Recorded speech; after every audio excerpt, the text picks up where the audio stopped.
Satchand RD ব্লকের অন্তর্গত দোলবাড়ি গ্রাম পঞ্চায়েতে হরিণাটিলার ইনডোর স্টেডিয়ামে বর্তমানে ভাড়া খাটাচ্ছে পঞ্চায়েত। খবরে জানা যায়, খেলোয়াড়দের উন্নত পরিকাঠামো প্রদানের লক্ষ্যে নির্মিত এই ইনডোর স্টেডিয়ামটি বর্তমানে সাবরুম মহকুমার বিভিন্ন স্থানে বিদ্যুৎ বিভাগের পাওয়ার গ্রিডের কাজের জন্য আশাবহী রাজ্যের শ্রমিকদের দখলে।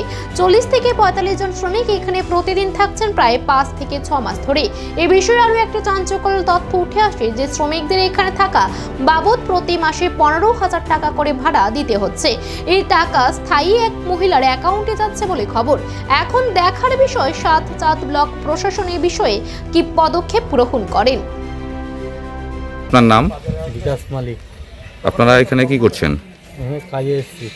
কি কাজে? এই ইলেকট্রিকের কি কাজ করেন আপনারা? আমরা ওয়ারিং করি, তার টানাটানি করি, খাড়ো করা। তো আপনারা এখন বর্তমানে কোথায় অবস্থান করছেন, কোথায় আছেন, থাকছেন? এটা দোলবাড়ি হরিণাটিলা। এটা কি একটা ইনডোর স্টেডিয়াম? হ্যাঁ তো এখান থেকেই আপনারা কাজ করছেন? হ্যাঁ, এখান থেকেই কাজ করছি। সাজ সরঞ্জাম ও মালপত্র কি এখানেই থাকছে? হ্যাঁ, এখানেই থাকছে। তো এখানে আপনারা কতদিন ধরে আছেন? আমি তো এসছি আজকে তোমার 20 দিন হচ্ছে।